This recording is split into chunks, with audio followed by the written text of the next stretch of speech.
And welcome back to the Cooler Jets podcast. We're Ben Blessington and Michael Nania. Well, Michael, we've had a few days to rewatch the Browns game. We're sitting here on Sunday afternoon. The Jets have had a couple of practices since that game. You and I have both redone our 53-man rosters. The Jets themselves have made a few roster moves. So plenty to talk about today. But first, we'll start with this. How you doing, man? I'm doing good, and like I told you in the last podcast, once the preseason game is over and you get to go back in and dive into it, that's when it's fun. It was a lot of fun this week getting a chance to rewatch that game and break all the stuff down, see all these individual performances, what was good, what was bad. This is the part that I like. So, yeah, football's back. New game film. That's great. I mean, the amount of times we've gone back and rewatched games from 2022, and it's also weird because it's going to be a different offense, and Zach Wilson was starting, and at times it was a bit of a shit show. So yeah, I'm glad, even if it's preseason football, to get back and analyze some of these players and the offense as a whole. Let's start here. Zach Wilson. I think all of us were pretty okay with his performance. He obviously had the great throw to Malik Taylor down the left sideline. That was definitely the highlight. Had a few gasps, but nothing terrible. He did seem a lot calmer, which is really what all we were looking for, is to see just a calmer Zach Wilson. And I think you saw that. After going back and watching the All-22, getting to see how his routes developed and the decisions that he made, what did you make of Zach Wilson's limited action?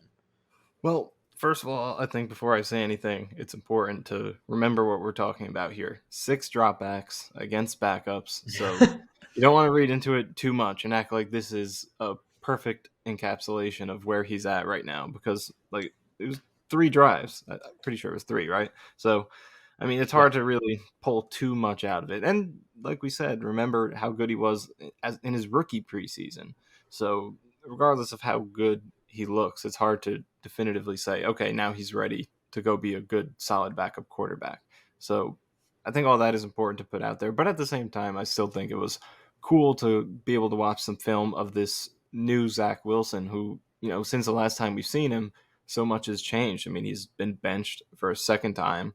Aaron Rodgers has come in, and he's had all these months to pick his brain and be Lost around all him. his So drip.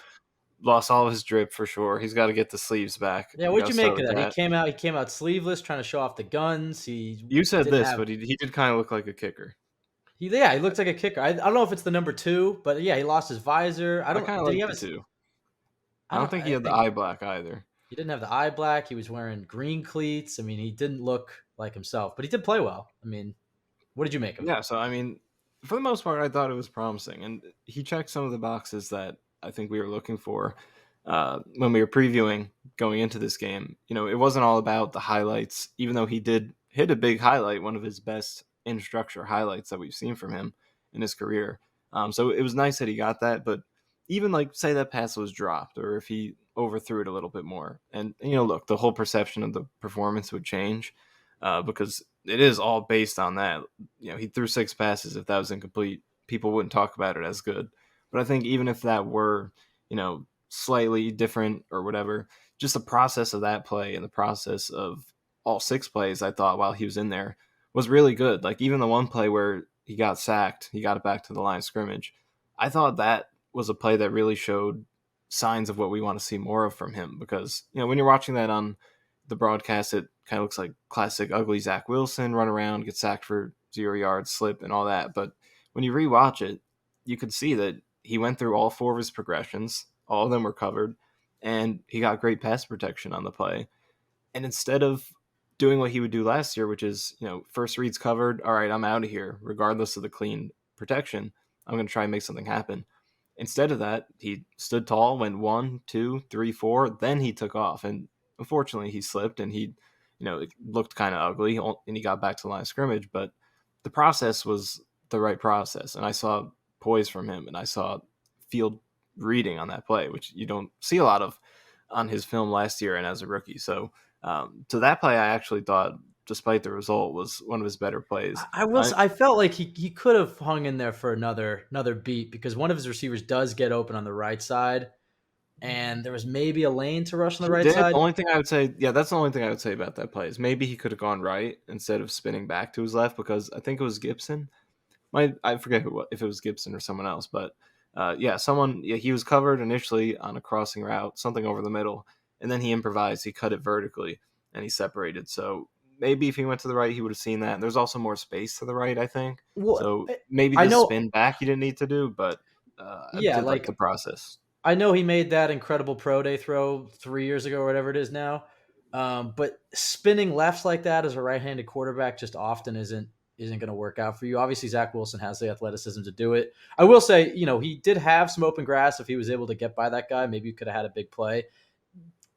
Bad field conditions is partly why he slipped, and I think maybe he should get used to it because he plays at MetLife. But you know, if he makes that guy miss, there's no complaints there. I just think that play to me, yeah, I get what you're saying. Like he did stay in there for an extra beat or two, and he did go through his reads. He didn't panic as much, but I would have liked to see him hang in there for another beat and try to find. I think it was Gibson on the right or scramble there. What What I did you will make of give the? him is that I Yeah, think going to the left, he had 3 of his 4 receivers on that side, so maybe he figured, all right, I have more passing options over here, so if I'm going to scramble, that's right. the side I'm going to go to. So maybe I'll give him that. But I do agree, it was the lane to the right was pretty much wide open right in front of him. So if he was going to bail at that point, maybe that would have been the better side to go to. Well, it's also like situational awareness, which is something that Zach has clearly struggled with. I think it was a third and four, or third and four, third and Yeah, I five. think it was 3rd and 4. Yeah. Yeah, it was a short situation. So in that case, yes, the left side, like you said, his receivers over there and room to run. He definitely would have had a lot more if he was able to get by that one lineman. But to the right, I think he easily could have gotten the 5 yards. Yes, there were two linebackers that would have closed in on him, but he could have gotten the first down and gotten down. It's just, yeah, I mean, some progress, but we should be fair and balanced here. I feel like that play was still a negative for him. But I will say that pass he had to Malik Taylor might be the best pass I've seen him have as an NFL quarterback. I mean, at least on a vertical route. I mean, he hit him perfectly in stride. I know Taylor had to adjust for it a little bit, but still, I mean, a 57-yard bomb like that in the back of your end zone is impressive nonetheless. I really liked that play. What did you make of the one miss he had on third down? Um, I couldn't tell, was he trying to throw it away? Was he just trying to put in a position where either his receiver is going to I get think he it? just missed it. That was the Yeah, one play where I think he missed. So there is a sign of some accuracy issues in there. There was the screen to Izzy, which maybe I'm nitpicking a little bit, but it was kind of to the inside. He kind of caught it with one hand, and then there was the one flat throw he threw to Yaboa, which was, I thought it was a little short. He made Yaboa come back to it, maybe cost him a yard or two, and he was close to the stick. So there was some minor accuracy stuff in there outside of the one amazing throw. yeah, But for the most part, I thought I liked the process. There were instances of him standing in the pocket instead of bailing when I thought he maybe would have in the past. Um, so I thought for the most part I was yeah, encouraged. But again, it's 6 plays. You don't want to read too much into it. right, But I thought some of the things he showed process wise are what you want to see more of as you right. evaluate him throughout this preseason. Yeah, and his feet looked a hell of a lot calmer too. That's the biggest thing that stood out to me. And yeah, those little short accuracies where it's like, okay, it gets to his guy. You don't want to critique too much. That's where you're really going to see the difference with Rodgers because he really leads his receivers into those yards after catch on those quick plays. Overall, though, it sounds like Zach's having a good camp. We'll see how he progresses throughout the preseason.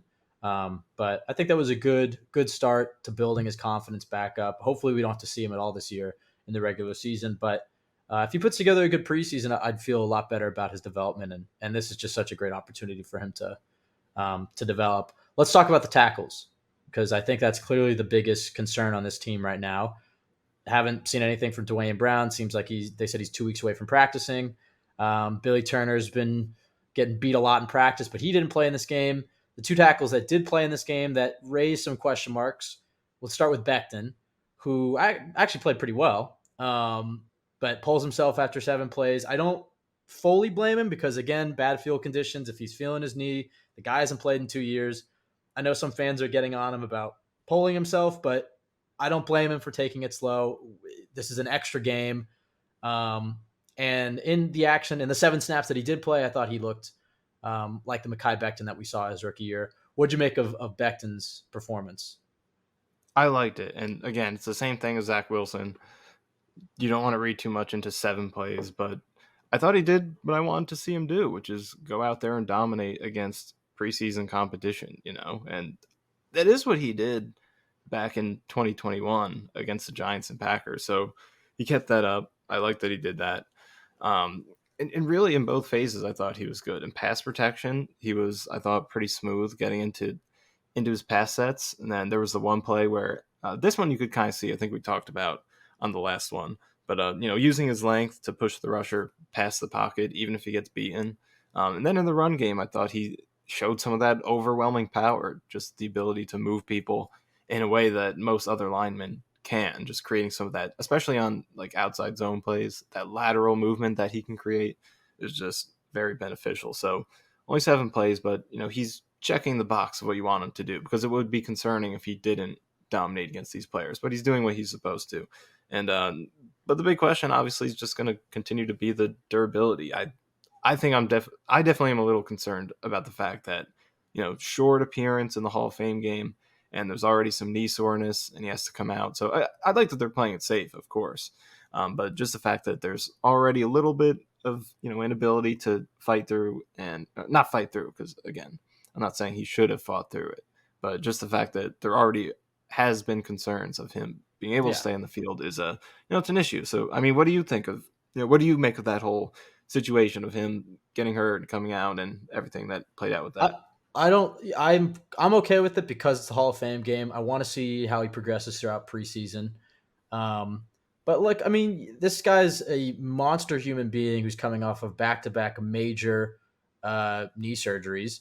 And yeah, clearly he doesn't have the same confidence in the knee. There's one play where he even slips a little bit, and you can see he bangs his right knee against Adam Pankey, the injured knee. And then as soon as he goes to plant it in the ground, it's almost like he didn't want to fully sink it in, and he slips on it, and he goes face first into the turf. Still wasn't a bad play from him because he was able to keep control of his man. But you can just sense that he's not fully confident in that knee. He if he's playing left tackle, he's playing alongside Lakin Tomlinson, and Lakin gets knocked over. Becton's going to be worried about any sort of contact on that knee. So that's really kind of what stood out to me. But again, because it's the Hall of Fame game, this is a bonus game, and it's turf that has, yeah, I mean, they canceled the game. And what year was that? Like 2016, because the turf was so Yeah, bad. And you even saw Zach slip, and I saw some of the other reports. Even like the showers and post game wasn't working. So this is not a field that is sees a lot of NFL action once a year. So I don't hate it. I don't hate him being cautious about it. The joint practices and the preseason games themselves, if he's not able to get through, I'd like to see him get through a whole half, is I guess what I'm trying to say. The thing that's right. that's interesting to me is that he's not even taking any right tackle reps. And we all assumed that the best 5 for the Jets was going to be Brown at left tackle and Becton at right tackle. I guess we can loop this into the Max Mitchell discussion, because I thought Mitchell really didn't look that great. You don't want to overreact to it. He's still a young player who didn't even play. How many games did he even play his rookie year? Because he obviously 6, I missed. believe, 6 or Yeah, 7. it's a 4th-round pick who's played 6 games, and he's had some good practices. If you listen to some of the, Robbie Sabo, of course, it's different in game, and he wasn't, a complete train wreck, but I think you would have liked to see him perform better, especially in the run game against the Browns backups. What did you make of Mitchell's performance? And then I guess we can talk about right tackle as a whole. I actually might disagree with you a little bit there. I think there is an argument to be made that he was a train wreck, specifically in the run game. Pass blocking, I didn't. He was That's what. solid with the few reps. Yeah, what were you gonna say? Okay, Is well, can I be honest though? sure. I at this point, with a 39-year-old Aaron Rodgers at quarterback, if our 2 tackles are below average in the run game and our run game takes a hit, I'm fine as long as they're holding up in Yeah, pass that's fair. protection. So that's what I really care about from these tackles, because I think AVT and Brees and they'll be able to get some sort of run game going, even if the tackles are bad.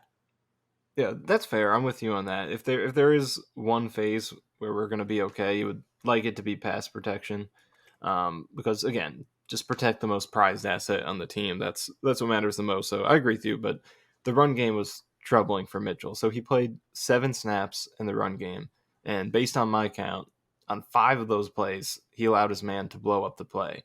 So that's a ratio that obviously is not going to work at any level, let alone in the Hall of Fame game against backups. So it was a troubling start for sure, and it's concerning because what were the questions about Mitchell, both coming out of the draft and after last season? It was, can he add strength, specifically in the run game?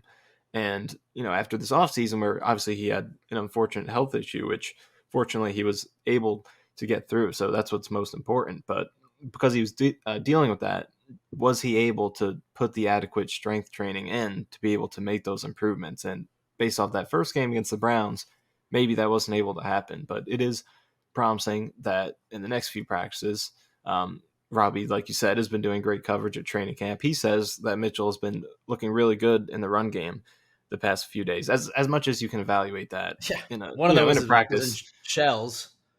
Yeah, like in practice against teammates. So even less you should read into it compared to a Hall of Fame game. Um, I mean, it's just a lack of tackling and the lack of wanting to hurt your teammates. It just changes the whole dynamic of run blocking. But at the very least, it's good to hear that he's looked promising within what you can possibly evaluate Yeah, I mean, versus not. you heard that before the game too, that Mitchell was having a good camp. Yeah, I mean, you can see that he's maybe not the strongest player, especially compared to Becton. But for me, what stood out is how much he was lunging and looked like out of position, Yeah, and yeah, his that too. balance was He off. got beat like twice with just lunging, then the guy would throw an inside, swim move over him and go blow up the play. So yeah, that's a concern. So when you think of right tackle as a whole, you wrote an article for Jets X Factor. I think it was today, might have been yesterday. Yeah, Talking about potential trade targets because I think when you look at this roster, you have to feel great about it. Outside of the tackles, because even Dwayne Brown, he's we brought him in to be a backup last year, and now we're like, all right, he's starting in front of Aaron Rodgers, left tackle. That's fine. But as I said, you know what, he's been solid in the pass game. He's a veteran. I'm okay with him. The run game might suffer with him. Right tackle is the big concern. Can Becton stay healthy? What is Max Mitchell? And please, for the love of God, don't have Billy Turner start. What do you make of the right tackle situation? Is Turner the favorite to start? Do you think Becton at some point will start to get right tackle reps if he's able to get through some preseason games at left tackle where he's more comfortable, maybe builds more confidence that knee? If he starts to get right tackle reps towards the end of camp, do you think they can throw him out there week one? Uh, is that Hall of Fame game performance concerning enough for you from Mitchell where you are really concerned about him starting week one? And then Billy Turner, all I see is him getting beat at practice. We'll see what he looks like. Hopefully he gets some run in these preseason games. So what do you make of the right tackle situation? I mean, the odd thing about this situation is the fact that going into the offseason, we all, as you said earlier, we all figured that the best lineup for the Jets featured both Brown and Becton. I don't think anyone ever pictured the best lineup, including Max Mitchell or Billy Turner in it. And that's, barring a very strong second year leap from Mitchell, which is still entirely possible by all means. But just based on the first game, I think Please, we want to see please. a little bit more over the next 3 games before we can be confident that's going to happen. So could happen, but at this point, still TBD. But we always figured it was Brown and Becton, and that Becton was going to play right tackle, even if he didn't want to. That would be the best way for the Jets to win games. But he's only been playing left tackle, so maybe, as you said, they throw him some reps at right tackle later on, because I don't think it would be a massive adjustment for him because he played it in college. It's not like it would be brand new to him, but he has been working there all of the offseason already. So I don't think I expect that to happen, which makes you think, is he competing to overtake Brown for that starting spot? Is he penciled into the backup spot? And are they totally confident with it's Billy Turner and Max Mitchell at right tackle? That's what we're rolling with. And if that's the case, it's hard to feel confident in that. I hope for the best with Mitchell, but you got to be realistic and understand that it's not likely that he's going to be the guy you want him to be. So I did put that article out on JetX looking at a few trade targets because there is a chance that you don't even have to make the trade this during the next few weeks during the preseason before the season opener comes. It could even be during the season, like Rodgers said. Part of the reason he wanted to take that pay cut was to make it easier for the team to make in-season acquisitions. So they could even make a trade during the season if things just don't pan out the way they wanted to at tackle. But I mentioned 3 guys. There's James Hurst from the Saints.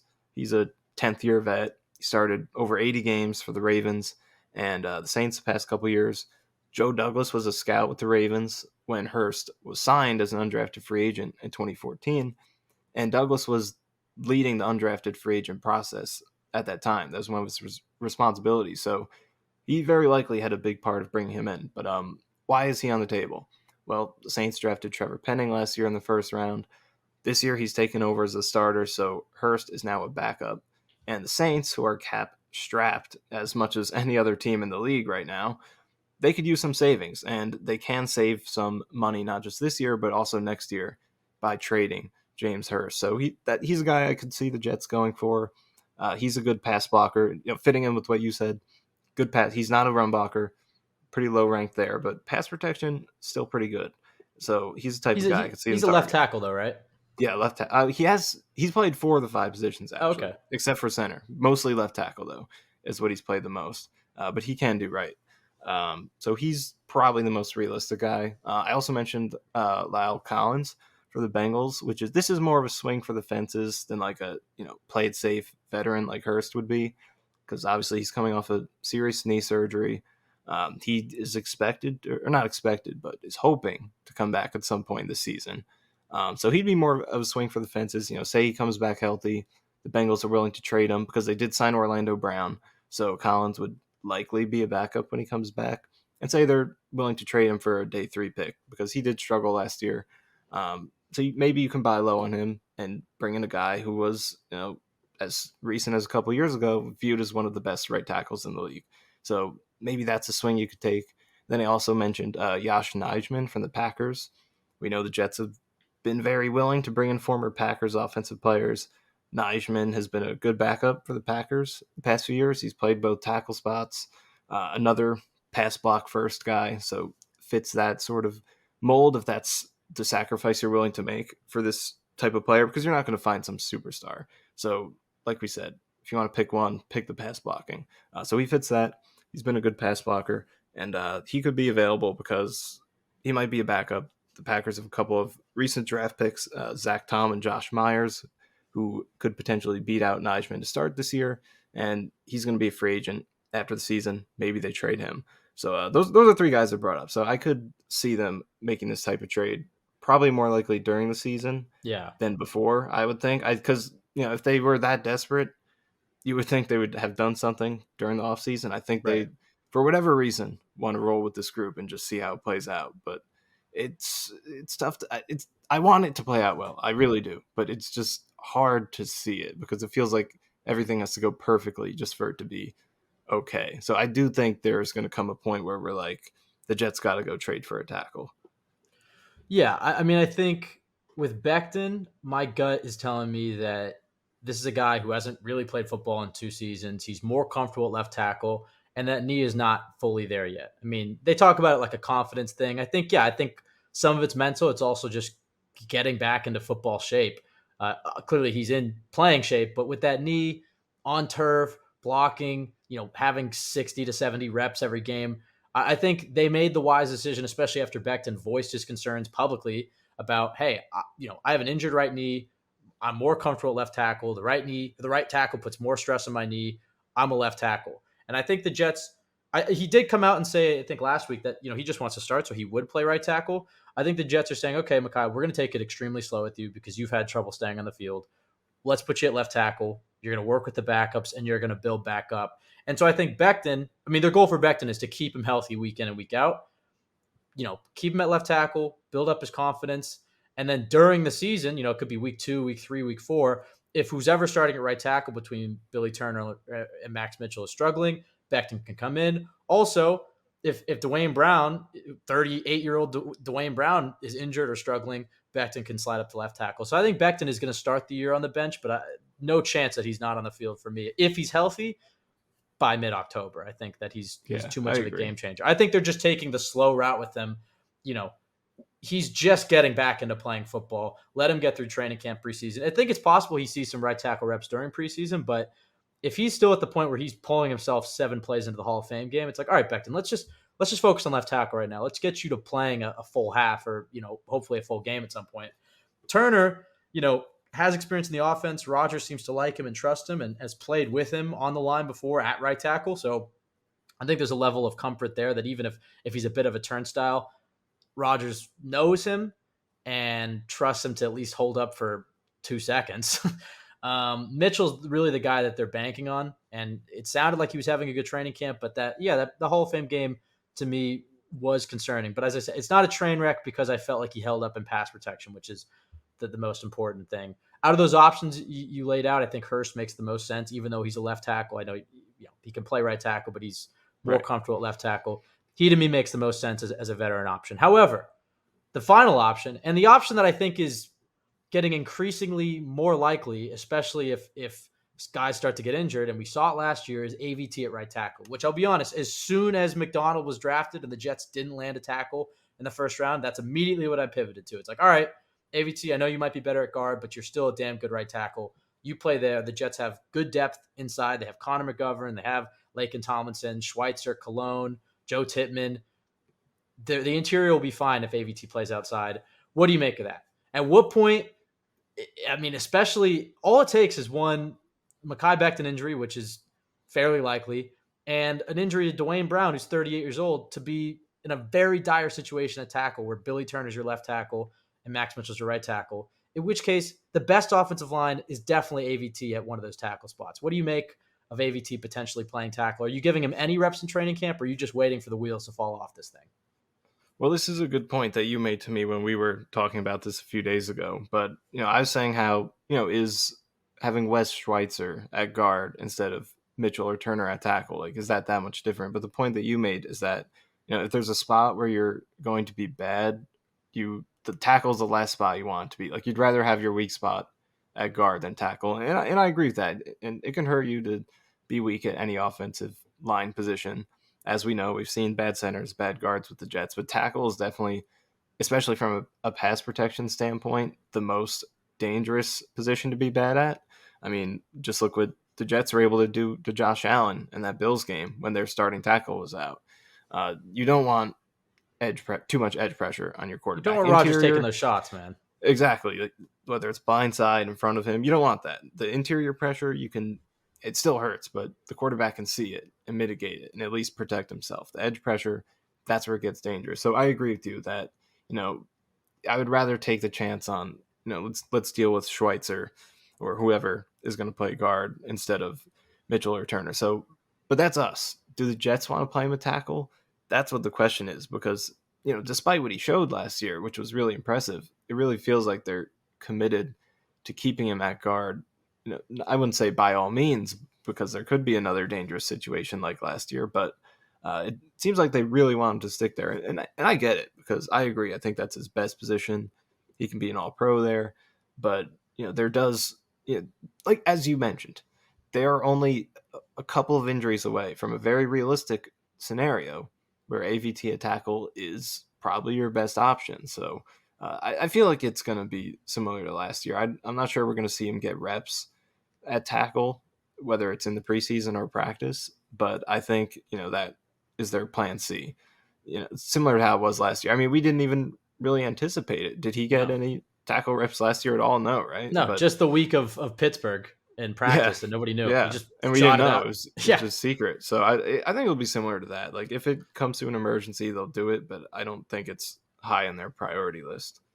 I will say Tittman and McGovern, while both centers, both have guard experience. And if Rodgers wants a veteran center, Yeah, we'll get to Tittman in a second, who had a nice game in the Hall of Fame game. If it gets to a dire level, it's like McGovern can stay at center and you can play Tittman at right guard, even though he's a rookie.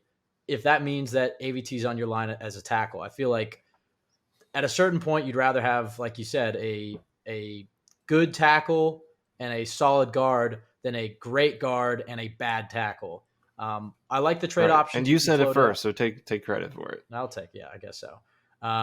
So yeah, I mean, interesting. I mean, the one thing about this offensive line that we're not talking about at all is Laken Tomlinson needs a bounce back season. So we'll see how he A looks. quick thing on Tomlinson. I don't know if you saw that video the Jets posted today, but they were asking a bunch of kids at practice who their favorite player was, and one kid said Laken Tomlinson. That was that was it. That was all you wanted to say. But yeah, I just want to bring Well, that up. maybe he likes donuts. I was shocked. Yeah, that could be it. It was just, I respect that a kid's favorite player is an offensive lineman. I have immense respect for that. But we have AVT. Like, it was Picked right the worst there. one. You could Yeah, have I picked know. him. Speaking of AVT, I literally haven't heard a single thing about him the entire camp. That's how you know how good he is. Which is great, yeah. One tweet. I haven't seen a single tweet about AVT. So, And now that you mention it, like, I don't even remember the last time I heard him doing a thing. Yeah, well, that means he's doing his job, and Exactly. he's a damn good player, and show that he could be a damn good tackle. And at a certain point, tackle's more important than guard.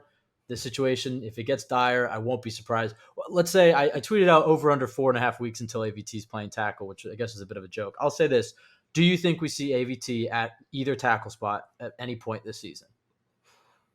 I guess it comes down to the decision of, what we talked about earlier. Will they trade for someone if it gets dire, or will they go back to the AVT route? I'm gonna say yes. I think he I will mean, play too. tackle. I don't, as much as I want to see a trade, I just don't feel like it's gonna happen. I feel like it's probably more likely they just go with what worked last year, because when AVT filled in at tackle, it worked great, and the offense did continue to be solid with him at that position, and they ran the ball well with Bree. So I think they'll feel okay to go to that if they have to over a trade. That's what I think they will do. I would like to trade for someone, but I think they would prefer to go with that. And it's not even just 38-year-old Dwayne Brown, and who, by the way, he did tear his rotator cuff, but he played every game, so you can't use that completely as a knock against him. Obviously, Becton's had his injury issues, but hasn't Billy Turner been fairly injury prone as well throughout his career? I'm trying to look up Yeah, his. for the most part, I believe he has. Last year, he played like 8 games, I think. So yeah, you got three tackles, and I mean Mitchell's situation was a little different, but all your tackles have struggled with injury issues, Yeah, he played and 8 games last year. He missed 4 the year before that and 2 the year before that. yeah, so it's a long season, especially if you're a team like the Jets who's trying to make a deep playoff run. I think you see AVT at right tackle at some point, and I also think you might see an offensive line addition as well. The dream scenario: trade for Zach Martin, bump AVT out to tackle. I don't think is very realistic, but I could see some sort of trade happening before the deadline. They got to do something with that 35 million. All right, before we get off the offensive line, Joe Tippmann, I thought he was the star of the Jets offensive line. What'd you make of his performance? And also the other rookie, Carter Warren, who quietly put together an okay night, I felt, at left tackle. He played a hell of a lot of snaps. So what did you make of those two rookies' performances? I thought Tippmann was excellent in both phases. I made it a point to watch all of his reps, just focus on him, because he's been the subject of a little controversy recently. He was a exciting second round pick. Now he's getting 13 reps. Apparently, he's not a candidate to start based on the reports we're hearing. So I want to see what was going on with him. I think everyone did. Is he really struggling that much? But in this game, he was outstanding. I thought the pass protection was clean the whole time. I mean, he's picking up stunts. He was winning his one-on-ones. Then in the run game, I thought he really stood out. I mean, and what he showed in the run game, I think, also could translate to what you said. If you need guard snaps in a pinch, I think he can give you that. Because, I mean, we saw him making reach blocks where he would get across the line, flip his hips, and pin guys inside. We saw him getting out in space. His zone blocking was great. On combo blocks, he was great. So he's doing everything against those Browns backups as you would like to see him do. So that was promising. Well, I know it seems like McGovern's penciled in, but I am curious to see if Tippmann can play like this every single game throughout the preseason. Does he make it a conversation? And I know Salah said to the media that he thought it was a good performance. He even called it surprising. So, I mean, maybe his practice performance, maybe that wasn't indicative of what he's doing in practice. Maybe there's a little bit more that's going on in practice we didn't see translate in the game. So Salah called it surprising, but he said, he wants to see Tippmann continue stacking those days, not just in practice, or not just in preseason, but in practice as well. So if he can do that, I'm curious to see what he can make of this center competition, because the way he played, I thought, he looked like playing against backups, but just the consistency and the number of things he did well made me feel like he was potential starting material. The only thing I didn't like from his performance, there were a few inaccurate snaps, so that's something he can clean up. A couple of high snaps, really to all three quarterbacks, so a little inconsistent with that. Other than that, I really liked how he played. And then Carter Warren, I didn't focus on him specifically too much, but I also didn't notice him a lot, which usually is a good thing. There was one play, the screenplay to Izzy, where Warren got beat, kind of affected Zach Wilson's throw a little bit. That was the only play that kind of stood out to me as bad. So I thought he was all right. So good start for him, I would say. Yeah, and then I guess we can move through some of the other rookies here, or if you have any, let's stick with the offense for now. Any other players stick out to you? I know Abanikanda had the touchdown. I did think he missed some holes earlier in the game, but he did seem to settle in. He seems like he's a home run hitter, and he's got to learn how to sometimes take the 4 to 5 yard run instead of looking for the home run. But the speed on that touchdown is really how did Joe Blue put it? Angle eliminator. Yeah, that's the term he used. I like Really, that. really, really stands out on that guy. I felt that Kuntz made a number of plays. You tweeted out that clip of him covering a punt. Yeah. Definitely a special teams weapon. We'll get to our 53 predictions in a bit, but it'll be interesting to see if he sticks on the roster. Also, quick question regarding that: is it slightly concerning that I'm posting clips of a fourth string tight end blocking on punts in the preseason? Hell no, because I think Zach Kuntz has a cult following just because of his relative athletic score. I mean, there aren't too many I'm guys saying like that. for my personal well being, like Well, yeah, does but the we fact already that knew I'm that. doing that make me somewhat of a psycho? We already knew that like 3 years ago That's when true. when we were doing these podcasts during the 2020 season. We figured that out, but Right. no, I mean I think that's valuable content. I think I did a good engagement on that. Um, I love that stuff. That's some of my favorite stuff. yeah, I mean To we've look literally at just the interviewed most, niche things, parts of the game. Like who else we've is looking at punt we've return interviewed blocking? the long snapper and the punter on this podcast. That is Yeah. our area. So other things in the offense that stood out. What did you make of Jason Brownlee had a lot of hype entering the week. And I thought, up and down performance. He had a nice move after the catch. Got going a little bit with Boyle, but maybe not the performance that some fans were expecting after the hype that was building up throughout last week. And then Malik Taylor had a nice game. Obviously, had the big connection with Zach Wilson. Robbie was talking about him getting starting reps at the beginning of training camp. It also seems like this, since this game, he's been getting more reps with the starting unit. So, what do you make for that battle for receiver six between Brownlee and Taylor and how they played in that Hall of Fame game? Yeah, it's an interesting one because Brownlee's obviously had an amazing training camp, and it's not just the one highlight catch he's made. I think it's backed up by the fact that the way that the coaches talk about him is, that validates the fact that he's being consistent and it's not just one catch that kind of blew up. So I was interested to watch him, and he got a share of targets, mostly in that first half, really. And there was even the one stretch of plays where he got 3 straight targets at the end of the first half. But yeah, I think it was up and down. The first couple catches he made were nice. There was one where he caught like a little sit, a little curl, and showed really good spatial awareness, pivoting up the field, knowing where the defender was coming from, and getting the yak to turn that into a first down. Do you remember what the other catch was? I remember that one, but it was like a slant, like a quick in-breaking throw, Yeah, he unless had I'm wrong. back-to-back catches. Yeah, yeah. So he had a couple of those short catches, but then later there were some contested throws. He had a couple broken up. The one wasn't an easy catch, but he leaped up, kind of squared it up to his chest, and it bounced off his chest. So you can call it a drop or a tough throw that he couldn't get. So a little bit of a mixed bag with him. Sounds like a drop. Taylor, yeah, I mean, you If can it hit call him it in a the drop. chest. It hit his chest. It hit his chest. I'm just saying because like he had to jump up to get Right. to it, so maybe not a gimme, but you call it what you want. I thought there were some balls he could have had, so interested to see how he bounces back from that. But Taylor obviously with the deep catch, but a guy who kind of stood out to me, who I'm interested to watch more over the next few games, is Xavier Gibson. And I know he Yeah. had the muffed punt, but then he did make up for it with a good return later. But there were some routes there were some good routes he had where he didn't get targeted. There was the one throw where Zach overthrew him, and he also kind of got held on that one. It looked like the defender was holding his wrist. So there's that. There We'll was blame also the overthrow on that.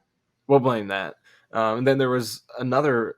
Well, that was like an out route. Then there was another corner route where he just completely dusted his guy. And there were a few other routes where he just showed really good suddenness. I know Robbie has talked about him standing out in camp at times, so I'm interested to see if he could put up some numbers throughout the next few games because he put some good film out there with his routes. All right, let's talk defense, and then we'll get into these 53-man roster predictions. The linebacker situation is interesting. Hamza Nasruddin gets injured on, I think it was like the first play of the game, and then he's cut. And the Jets brought in 2 veteran linebackers. I'm going to be honest, I completely forgot their names, so I got to look it up real quick. But I thought Chaz Surratt had a nice game. I thought Claude and Sharilis had a nice game as well. What do you make of these linebackers? I know I asked you on Friday's pod, but now that we've had a chance, or Thursday, now that we've had a chance to actually go back and watch these linebackers, and then the Jets made a number of moves at linebacker this week, what did you make of their performance and the depth that the Jets have, considering they did not choose to bring Quan back? Yeah, I thought Surratt stood out. The interception he made was really good. And the thing is, whenever It someone was makes an kind of thrown right interception, to him, though, to be fair. I get that part, but I think leading up to that, the way he put himself in position to get it was really nice because he dropped back, he read the quarterback first, But then he looked behind him. He felt out that the crossing route was coming behind him. So he sort of drifted back with it, checked the quarterback again. Then he looked back again to kind of confirm where that route was going, drifted with it some more, and he just perfectly anticipated where to be. So yeah, it was a terrible throw and an easy catch, but I like the way he got to it. So that was impressive. Showed his athleticism. Shows, yeah, for sure. Former quarterback, maybe that played into him being able to make that interception. So I thought that interception stood out. For the most part, he showed some good instincts and coverage.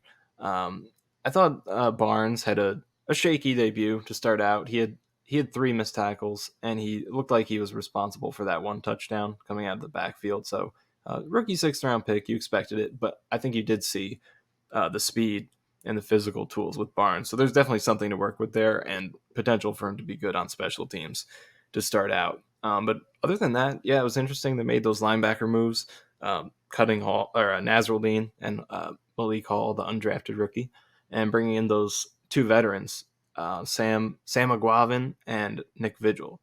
Nice. Thank I you. think one of those guys. I know.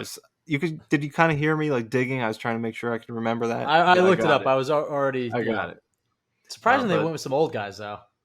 yeah, like I recognize both names. They played in the league. Aguavin was a core special teams guy for the Dolphins the last 4 years, and Vigil started a lot of games for the Bengals.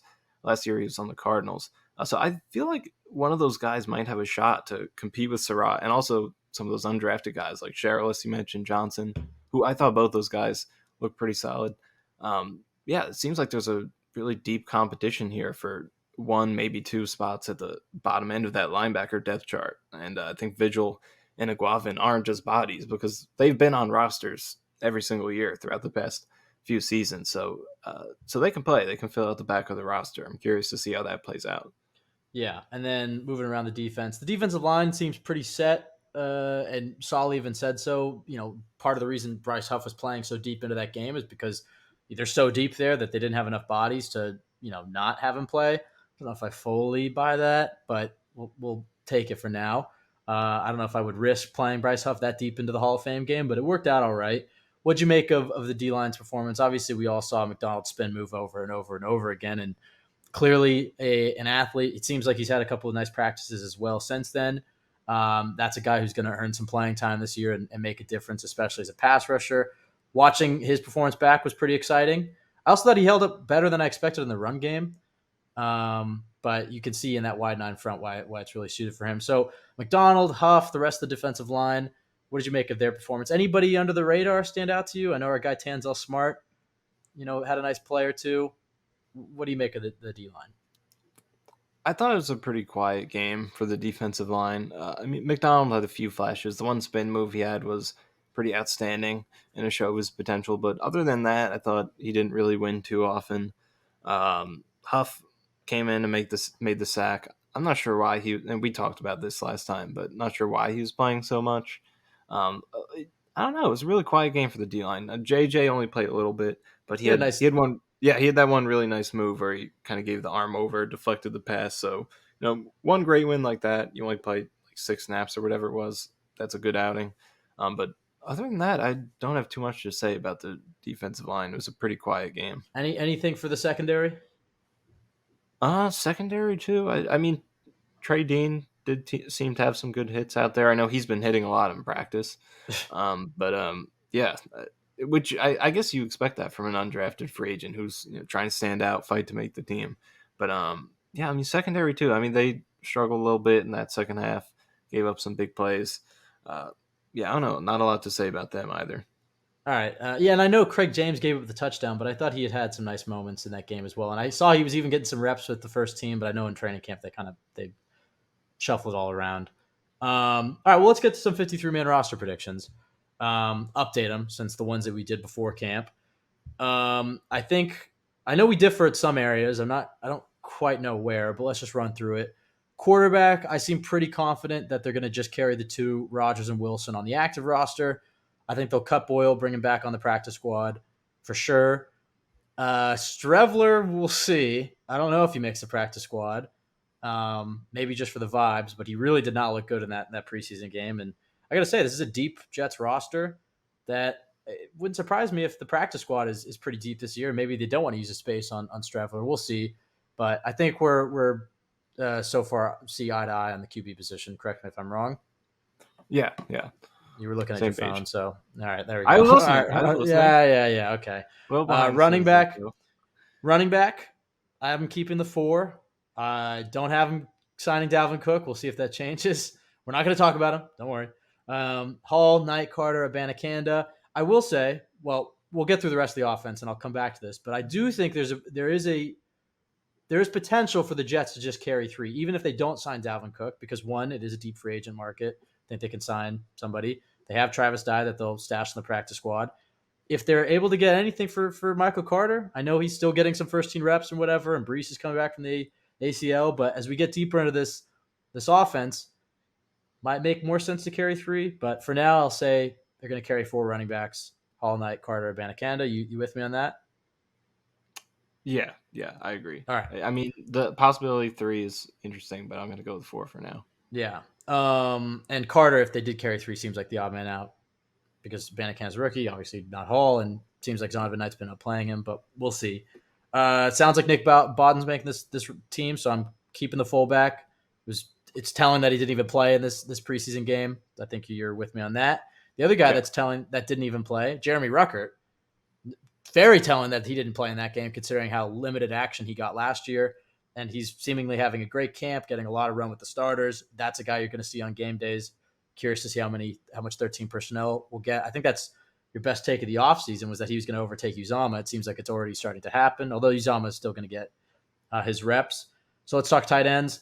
I have him keeping 3 for now: Conklin, Uzama, Rucker. I've gone back and forth on the 4th one. Uh, really, it's Zach Kuntz. I mean, they could keep Yeboah. They have EJ Jenkins, but I think they'll stash him on the practice squad. It's really, do they keep Kuntz? Are they worried? Would another team sign him if they cut him? He could be a core special teamer. He obviously has a crazy high ceiling. It's really, do you keep a 4th tight? For me, in my roster, it's do you keep a 4th tight end or a 6th receiver? I'm going with the 6th receiver. I'm going to hope that they can stash Kuntz onto the practice squad. So I'm rolling with just the 3 tight ends. Is that how you have it? Yeah, that's the same thing I have. I think Kuntz is practice squad bound, and I do think they'll keep a 6 receiver. So with those 6 receivers, Wilson, Lazard, Davis, Hardman, Cobb seem all like locks, barring any injuries and stashing a Lanai or whatever. And then the 6, it seems to me, between Jason Brownlee and Malik Taylor. Gibson could put himself in that conversation with a really strong camp, but I think he's more practice squad material. Brownlee's been getting a lot of buzz from the national media. But Taylor's been getting seemingly more reps with the starters. I've gone back and forth on this one. I'm going to go with Brownlee for now because I feel stronger in their ability to stash him on the practice squad rather than cutting a guy like Brownlee who might have some fans around the league and a team adding him to their roster. So I'm going to go with Brownlee and then stashing Taylor on the practice squad. Is that how you see it? Yeah, I agree. All right. Wow, we're perfect so far. We might have the same offense because you get to the offensive line. I think I have 5, I think. Yep. And the tackles seem pretty set in stone: Brown, Becton, Mitchell, Warren, and Turner. I don't anticipate any changes there unless they make a move. And then in the interior, McGovern, AVT Tomlinson, Tippmann. I personally like from watching them this offseason, I like Cologne more than Schweitzer, but Schweitzer's getting paid more, seeing more Yeah, time with Clone the had a good game too, so I'm interested to see if he makes it, but I don't think yeah. so. I think Cologne, they might be able to stash in the practice squad. It seems like Schweitzer's going to make it over him. If it were up to me, but I don't see him in practice every day, I would go Cologne over Schweitzer. But for now, I'm going Schweitzer. Is that your offensive line? Yep. All right, cool. So we're the exact same on offense. That's 26 guys, I believe. All right, so let's see if we're the same for defense as well. We might match up pretty well here. Defensive line, this seems pretty set in stone, but the edges: JFM, Lawson, Johnson, Huff, Clemens, and McDonald. That seems Yep. set. The interior: Woods, Q, Jefferson. I really wanted to cut Solomon Thomas. I do think there's potential for somebody to push him off this roster if either at another position, if there's really somebody's making it hard to cut, or maybe a guy like Tanzel Smart. But it seems like Thomas has the love of the coaching staff and the locker room. So I'll keep Thomas for now. Do you have Solomon Thomas making this team? I do, but as I look at my roster right now, I do have 54 guys. So Oh, I'm okay. trying to figure out who I'm going to take off. Now, I'm interested to see who you don't have that I do. So It's possible keep I'm me bad on. at math. It's possible I miscounted, so I'll double check. But all right, we'll keep moving through. Originally, I had the Jets keeping 4 linebackers, Quincy, Mosley, Sherwood, and Barnes, and I was going to keep 5 safeties because I was just like, you know what? I think they can cut all their linebackers and stash them on the practice squad. I think that still might be the case, but the fact that they made this many moves at linebacker this week, and you pointed out to me it's such a valuable position for special teams, I think they'll keep 5. I'm going to give it to Surratt. I think Sharilis or one of those veterans that they signed has a chance to push for that 5th linebacker spot. But for now, I'm going to give it to Surratt. You with me on that so far? Okay, I actually have 4 linebackers, so if you have one more linebacker than me, I'm I very told you I'm bad curious at to see how math. this is playing out. Maybe that's just the case here. Hold on. All right, you tell me your secondary. Why recount real Okay, quick? I got 6 corners, obviously the 3 starters plus Eccles, Guidry, Hardy. I don't I have have 4 Guidry. safeties. You don't have Guidry? Okay, so No, that balances us out. But I have 4 safeties. I have Whitehead, Amos, Adams, and JBC. I did Are miscount. you Shit. have 4 as well? You I have have 4 4 as well. safeties? I forgot. I had Hardy as a special team, which is fine, but I was just already thinking like, all right, I need 50 between the offense and Okay. defense, and then the 3. So I got to make a cut here. Right. Damn. So So maybe all right. I think we're equal now. So we both got to make a cut. That's what's hard. And the one I look at is it going to be wide receiver? Because like Bodden really Here, mixes things up here. here are your potential cuts. I would say either they keep 4 linebackers, either they keep 5 receivers, or they cut Solomon Thomas. Who What Thomas? about Gidry? You think that's a possibility? 5 corners? That's what I have. Oh, you have that. Okay, I Yeah. could do Oh, that to get to hold 53. on. Let me a filibuster for a minute here. Let me just Okay. recount. I think you might be over. Look, this is just my God. All right, you filibuster for a second. I mean, so did you count? What'd you count that you had? Don't you can't count. Okay, bad Filibuster means filibuster. talk. I gotta Okay, count, bro. Like, I all right. really like the all white uniforms. Oh, That's Jesus my go-to. Christ. That's my go-to. If you want me to just ramble about Talk something. through the process. Who are you gonna cut? Okay, so I think 1, Gidry is 2, probably where I'm going to go with 3. No, because I think Eccles can back up both spots. It's just Hardy really makes cornerback complicated because he doesn't play defense and you don't want him to, so he's kind of like a special teams only player, which is pretty rare, and it can only happen for a guy who's as good as he is okay. at special teams. So he makes it interesting, but I I guess am at. Gidry's guy I have to go with because they could go 5 receivers, but I feel like they need that 6 wide receiver I'm because curious none of the other how receivers play special teams. So I think they you need a have 6 guy. you have to be 2 over All right, I'm going to because recount. I just took out you know Gidry. you recount because I don't have Guidry and I think we're the same. I think the one guy to keep in mind is Bernard Converse. I think they might be able to. Yeah, I'm at I think you. 53 after taking out Gidry. How is that possible? Oh, actually, no, I'm at 52 now. Yeah. What? Never mind. I'm putting Gidry back. How Now are I'm we at this bad at 53. math? What are you We're talking great at about? analytics. This our podcast All is right, listed as let me hear your roster one more Analytics time. This Podcast. is screw the podcast for a second. Just let me hear your roster.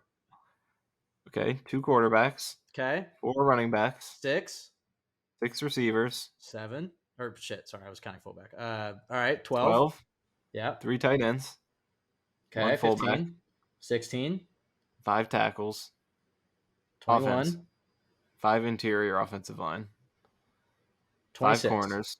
Okay, well, sorry. You're 26 at offense. We know that. Yeah, Let's pause yeah, there. Then on defense, you have 5 corners. Okay, 5 5. corners, How many safeties? 4, 9.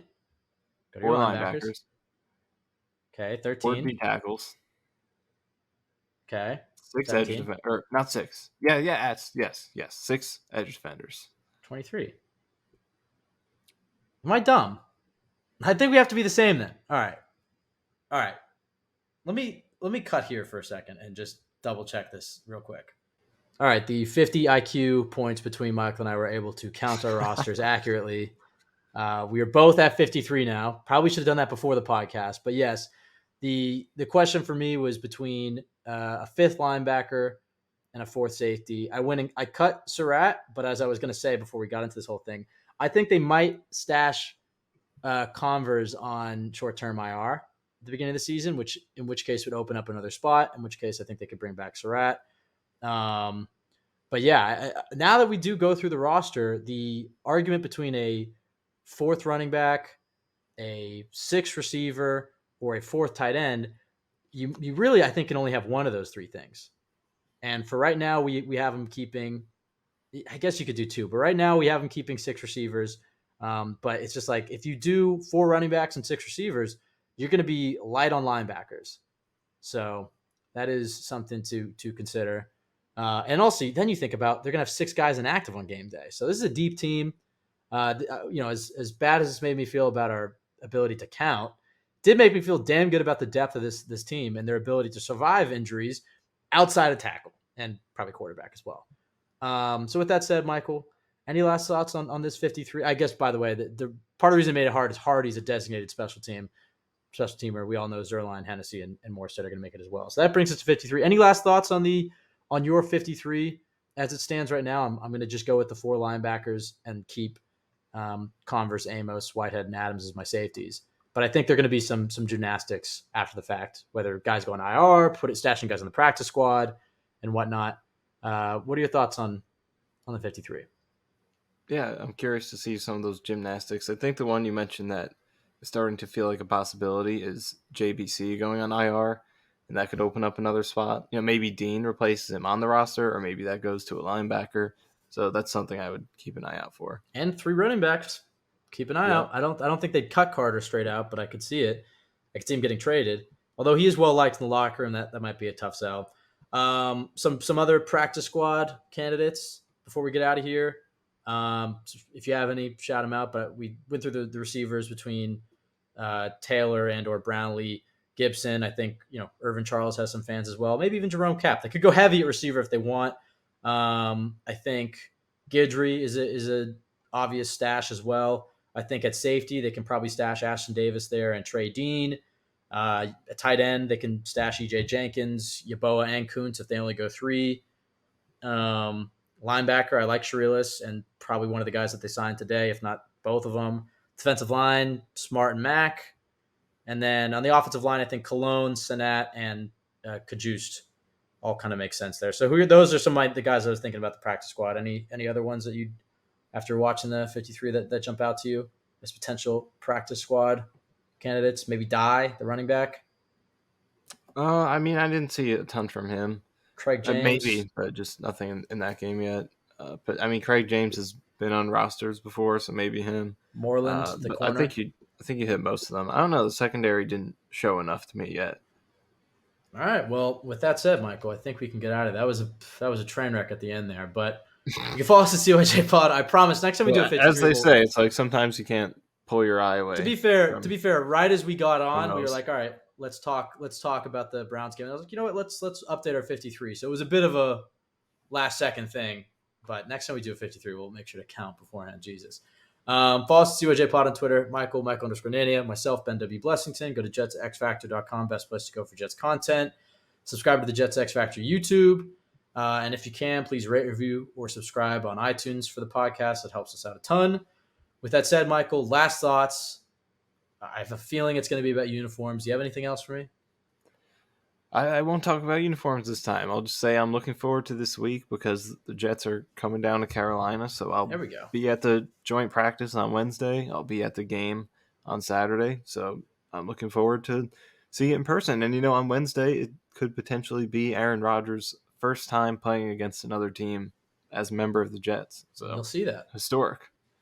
Yeah, not an official game, but yeah, those joint practices are going to be huge for him, as he's probably not going to play in a preseason game. He did say if they feel like they need more work, he might play in the Giants game, but I think these joint practices are enough. Also, the first Hard Knocks episode comes out on Tuesday, so I think we're going to do a podcast Wednesday night. So that'll come out Thursday morning. Your thoughts from the joint practice, being there in person, recapping anything else we saw in Hard Knocks, and then maybe talking about the Panthers game. We might do another podcast for that. We'll see. But thank you, everybody, for listening. Have a great week. We'll be back on Thursday. Go Jets.